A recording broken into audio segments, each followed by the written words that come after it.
Hello my friends and welcome. Let's go for the front lines review because there are some of the changes. Let's zoom to the hot spot which is now near to Makariivka. You may see that we have the confirmation that Ukrainian forces entered that village and liberated it. There are no Russians any longer. So if we look to the timeline, it was yesterday and it is today. You can see Ukrainian army advances with every day and it's awesome. And we haven't used our reserves yet. Until today, Rivnopil is the only village in this area that is still under control by the Russian forces. Russia tries to throw the disinformation that they were able to return Makariivka under control, but today they have to admit, after many of the photos from the place, that Ukrainian forces took that village. So what will be the next move for the Ukrainian forces in that particular area? I would continue to move down the river, taking all of those villages and probably enter the Priyutne over here. Because there are two rivers near to Rivnopil, this village do not possess the significant risk for Ukrainian forces. Basically, it's the locked area for the Russian army. Russians here are unable to get supplies because the only road for supplies is very close to the front line, very close to the battle area. Ukraine might just use the standard mortars to eliminate supplies for this whole area. So the only way for Russia to withdraw from the place, maybe using this road partially, and they need to do it just right now, because then Ukraine takes Priyutne village, Russians will be trapped over here. They are now half encircled, and in that case they still have the small corridor to withdraw. But it would be very hard for them because Ukraine may continue to move forward from this side and also from this side. That's the main goal, to use the Klav's strategy, attacking from two of the sides. Russia used these tactics before and Ukraine uses it right now in this area. This is the only place where we have the movement of the front line. Here we also got the movement, but not right now. Ukraine gets more reinforcements very close to the front lines, and probably we're gonna try to attack in some different area too. For the Bakhmut, everything is standstill for 4 days already.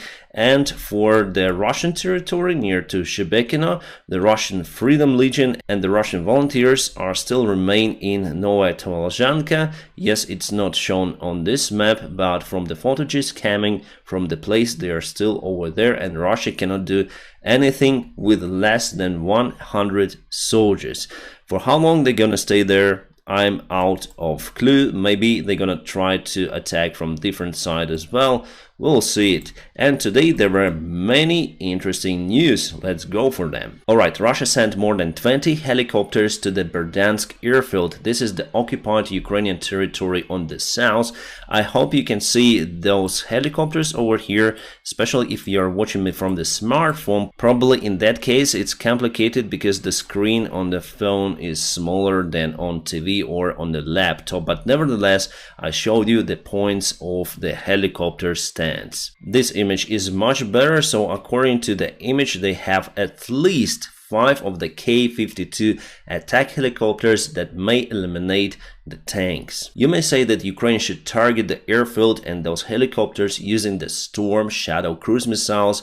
Yes, we might do so, but to target all of those helicopters we need at least 10 or maybe even 15 cruise missiles, because they put helicopters really far away from each other. So for this it's better to use the HIMARS rocket artillery system, but the airfield is further away, much further away than the maximum range of the HIMARS standard rockets. That's why we need the long-range ATACMS rockets or missiles, and they may target the larger area than they impact into something. We continue to use the Storm Shadow, but mostly against the Russian military bases, Russian command. Please watch my previous video from the yesterday when they targeted the Russian command center. Together with the general, Russia lost lots of the officers. And today that information was officially confirmed. For those helicopters, it's better to use the portable man-pads, the air defense systems with a short up to medium range. So that should work. Putin held the special press conference today with the Russian military bloggers,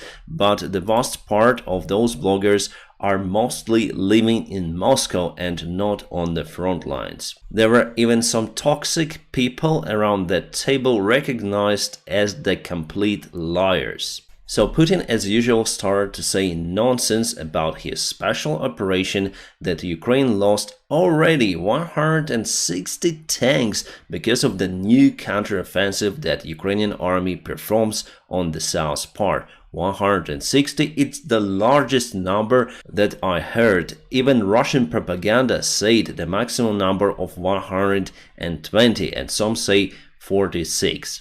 Well, actually we lost 2 of the Leopard tanks and a little bit more than 10 Bradleys. Putin also admitted the Russian losses. He said that Russia lost more than 50 tanks because of the new counteroffensive operation conducted by Ukraine. Here this number I think also larger than it is in real, at least based on the information that is coming to the social media or the Oryx resource. Maybe he was saying about the armored vehicles in total, because based on the Oryx resource, both of the sides lost around 50 of the armored vehicles because of the recent counterattack performed by Ukrainian army. Putin also showed his lack of competence in the question of what is really happening on the front lines. He commented on the question about the Belgorod region, and he said that Russia successfully pushed the opposition forces out from the Russian Federation, and even General Lapin was leading the Russian forces with his pistol. Remember that totally hoax and totally cringy video that the Russian General Lapin was walking with all his height in front of his soldier, calling everyone to move to liberate the Russian territory. He was calling for motherland, and it was total cringe, but Putin believed in that. Also, he said that Russia has destroyed the office of Ukrainian intelligence using the cruise missiles or other rockets, which is total fake. That was taken by the Russian propaganda. Actually, there was the strike on that office, but rocket went into the Dnieper River.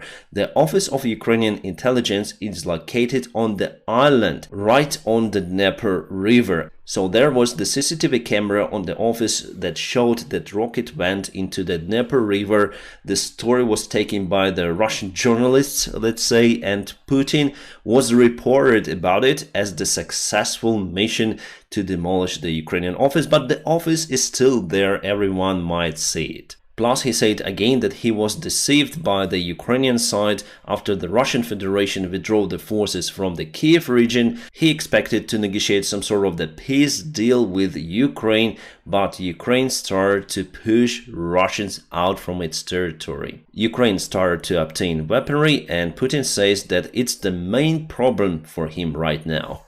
I'm sure that the majority of the Russian military bloggers who were sitting at the same table with Putin at that press conference, they more or less know the real situation, and no one said anything about the misinformation that Putler gave to the press. This conference of Putin was really outstanding as for me, because it shows that Putin lives in his own informational bubble. He obtains the paper reports, he doesn't use internet, and he probably watches some sort of the channels on the Russian TV, but not many. I'm 100% sure that me and you, we know more about the situation on the front lines than Putin. I think that those people who give the reports to Putin, usually they do not give the bad news, and there was the information about it from the British intelligence. In general, it means that Russia has no leader, has no major commander. Shoigu and Gerasimov, they're doing something. Prigozhin is doing something. We're gonna speak about Prigozhin later in this video. And Putin, well, he lives in his own Russia, the parallel reality. Alright, Ukraine continued to cut the Russian supplies. It was the explosion near to Mikhailovka, not far away from the Tokmak. And Tokmak should be the first big town on the way for Ukrainian army to liberate the territory down to Melitopol. Plus, Ukraine targeted the ammunition depot in Luhansk today. The big news about the new supplies for the Ukrainian army: United States will send the special tank rounds with depleted uranium. Those will be used for the Abrams tanks, and the Abrams tanks are expected to arrive to Ukraine during the autumn period. Before, the United Kingdom agreed to send the special depleted uranium shells for their Challenger 2 tanks. By the way, we haven't seen the Challenger 2 tanks in action yet, but those, of course, will be used in future. Also, there were no any German Marders in use. By the way, Germany will also send more tanks to Ukraine, compensating losses of 2 Leopard 2 tanks. The Belarusian dictator Lukashenko commented on receiving the nuclear weaponry. He said that they will use the nukes if they see the threat for the sovereignty of Belarus, but actually Belarus lost the sovereignty long time before. Now it is just the part of Russia. That country has the sovereign right just on the paper. Alright, I found this map on the Russian resources, and here are their defense lines, as you can see. And also, as you can see, we are still far away from those defense lines. So we took Makharovka recently, and still we need to proceed along the river just to enter the Russian fortification zone, let's say the trenches and others. For that stuff, probably we need reserves that Ukraine is hesitating so far to use to move in. It's the main task for Ukraine to go through the Russian defense line, and obviously there will be many more losses, but if you penetrate this line you'll go to the vast fields, and luckily Russia has just a single defense line in this area, in this region. The quality of the image is not very nice, but if we speak about the Tokmak area, you may see that Russia has many of the defense lines in that area, so it's not really a good variant to start the attack using this direction. It's better obviously to move like this. The Ukrainian soldiers are still on the training. Now they're in Germany mastering the Leopard 1A5 tank. I think that until we receive those tanks, there will be no penetration of the defense lines on the south. Also, there should be many more new armored vehicles delivered to Ukraine, plus Abrams tanks. So maybe we're gonna move forward till the Russian trenches, and then we'll have everything. We're gonna penetrate the defense lines and also using the fighter jets, and then we're gonna go to Crimea this autumn. At least it seems like more logical for me to get as many resources as possible, and our Western allies continue to say that they will supply more ammunition for successful Ukrainian counteroffensive, so that's why we shouldn't expect the huge move from the Ukrainian army in the nearby perspective. That's all my thoughts, I could be wrong. Alright, Prigozhin, he went on a special rally, he visits lots of the Russian cities with his conferences. As the Ukrainian intelligence chief Budanov admitted, 80% of what Prigozhin says is actually truth.